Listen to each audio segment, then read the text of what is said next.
లేనందున పోలేదు అని అక్కడ చెప్పాడు. విశ్వాసము లేనందున అది పోలేదని అక్కడ చెప్పాడు. విశ్వాసం ఉంటే దయ్యం పోయిద్దా? పోయిద్ది. దయ్యమే కాదు, కొండ కూడా విశ్వాసము గలవాడు ఆజ్ఞాపిస్తే కొండ వెళ్ళి సముద్రంలో పడుతుంది అన్నాడు.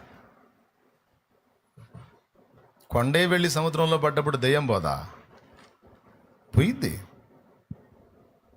అంటే వీళ్ళకి దయ్యం ఎందుకు పోలేదంటే మీకు విశ్వాసం తరుగైంది.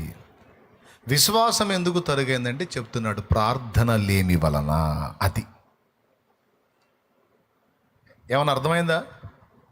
అంటే ఒకదానికొకటి లింక్ ఉంది. ఏదైనా మనకు లోబడాలి, ఏదైనా మనం గద్దిస్తే వెళ్ళిపోవాలి, పరిస్థితులు మారిపోవాలి. ఓకే, అది జరగాలంటే నీకేం కావాలన్నాడు? విశ్వాసము కావాలన్నాడు. దెయ్యాలు వెళ్ళిపోవాలంటే ఏం కావాలి? పెద్దగా చెప్పండి, ఏం కావాలి? దీనికి మీకు ఇంకొక నిరూపణ అపోస్తల కార్యం 19వ అధ్యాయం. అపోస్తల కార్యం 19వ అధ్యాయం. స్కేవా అనే వానికి కొడుకులు ఉన్నారు. పౌలు దెయ్యాలను వెళ్ళగొడుతున్నప్పుడు చూశారు వీళ్ళు. పౌలు దెయ్యాలను వెళ్ళగొడుతున్నప్పుడు చూసి ఎట్లా వెళ్ళగొడుతున్నాడు దెయ్యాలనని కనిపెడితే పౌలు ఏం లేదు, ఏ అపవిత్రాత్మ, ఏ సునామూలు ఆజ్ఞాపిస్తున్నాను వాడిని వదిలిపెట్టి పో అంటే వెళ్ళిపోతుంది అది. ఏ దురాత్మ, ఏ సునామూలు ఆజ్ఞాపిస్తున్నాను ఆ బిడ్డని విడిచి వెళ్ళావు అంటే వెళ్ళిపోతుంది. సింపుల్, చాలా సింపుల్. బాగా 4-5 సార్లు కనిపెట్టారు వీళ్ళు. పౌలు ఎప్పుడన్నా చూడు, ఏ సునామోలో ఏ సునామోలో ఏ సునామోలో ఏ సునామోలో అంటున్నాడు కదా, బాగా కనిపెట్టారు. కనిపెట్టి వీళ్ళు కూడా ఒక ఆఫర్ కోసం ఎదురు చూస్తున్నారు, దెయ్యం ఏడన్నా దొరికిద్దేమో అని. వీళ్ళ ఆశ ఫలించి దెయ్యం పట్టినోడు ఒకడు దొరికాడు వాళ్ళకి. అమ్మయ్య, మన ఆశ ఫలించిందిరా, మనం ఇప్పుడు మంత్రప్రయోగం చేద్దాం. ఏంటి మంత్రప్రయోగం? యేసునామ ఉచ్చాటన. ఉచ్చాటన అంటే మంత్రించుట. ఆయన పట్టుకొని మొత్తం రౌండ్ వేశారు. ఎంతమంది స్కేవ కొడుకులు? 7 రౌండ్ వేశారు, మధ్యలో దెయ్యం పట్టినోడు. ఈ మొత్తం కలిసి ఆ దెయ్యం పట్టినోడిని అంటున్నారు, ఏయ్ దయ్యమా, ఏ సునామంలో ఉచ్చాటం చేస్తున్నాం, మంత్రిస్తున్నాం, పో అన్నారు. అది బోలా. అప్పటిదాకా ఎగిరి కేకలేసేది, వీళ్ళు ఈ మాట అనగానే వాళ్ళందరూ మొఖాలకి వెళ్ళి చుట్టం మొదలుపెట్టింది. సైలెంట్ అయి, అబ్బో సైలెంట్ అయింది రో అంటే ఏందిరా అంది. అర్థం కాలేదా? ఏ సునామంలో ఉచ్చాటం చేస్తున్నాం, పో. ఇంకొకటి అన్నాడు, రే ఏసో దానికి అర్థమై సావలేదేమో, మ్యాటర్ క్లారిటీ ఉండాలిరా. పౌలు ప్రకటించే నామము యేసునామం, పౌలు ప్రకటించు నామము యేసునామం, ఆ నామంలో పో అన్న.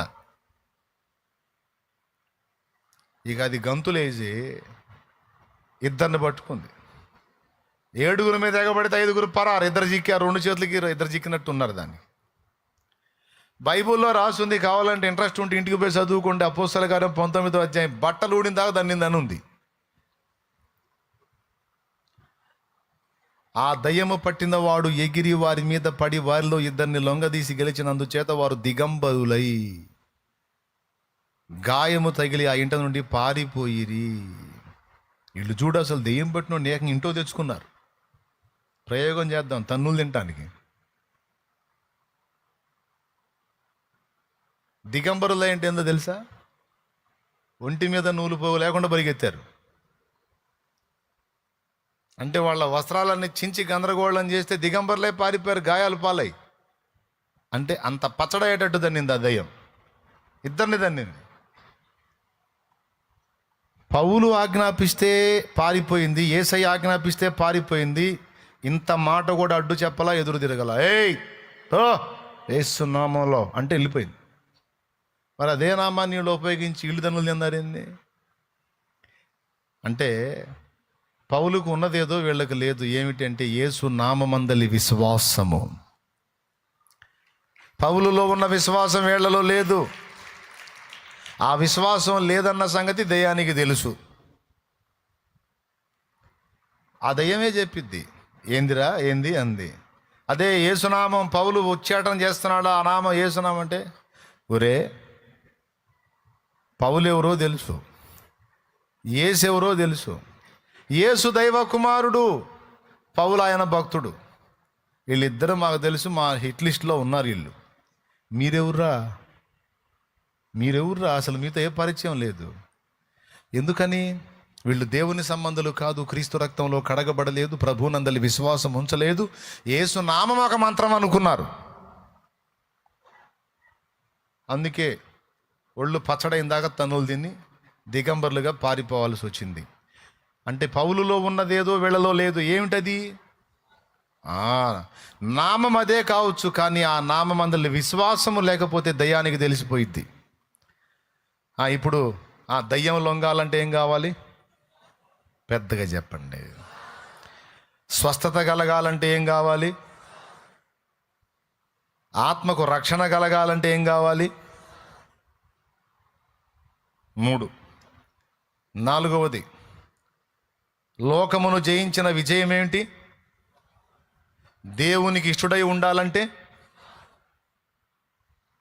దేవునివన్నీ స్వతంత్రించుకోవాలంటే, దేవుని యొద్ద నుండి జవాబు పొందాలంటే,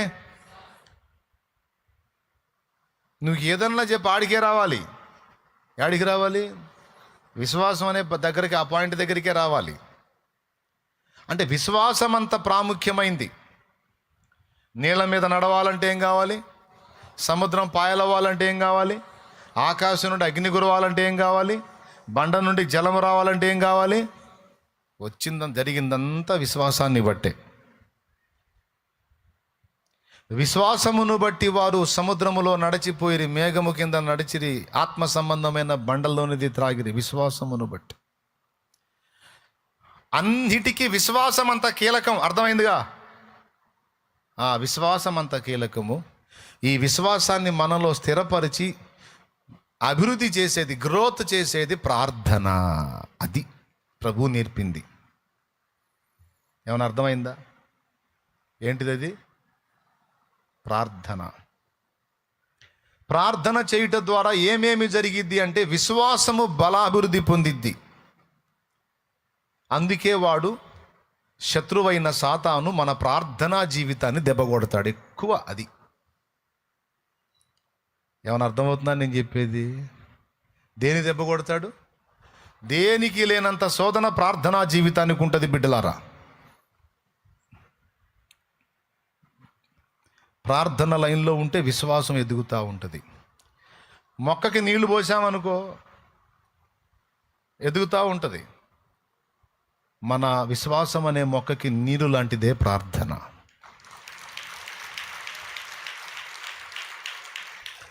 నీలో విశ్వాసం తరిగిపోవాలంటే నువ్వు ఒక్కటి చేస్తే చాలు, ప్రార్థన తగ్గిస్తే చాలు, ఆటోమేటిక్గా డౌన్ అయిపోయింది. బాడీలో గ్లూకోజ్ తగ్గితే నీరసం వచ్చి అడ్డం పడ్డట్టు ప్రార్థనా జీవితం తగ్గితే చాలు, విశ్వాసం డౌన్ అయిపోయింది.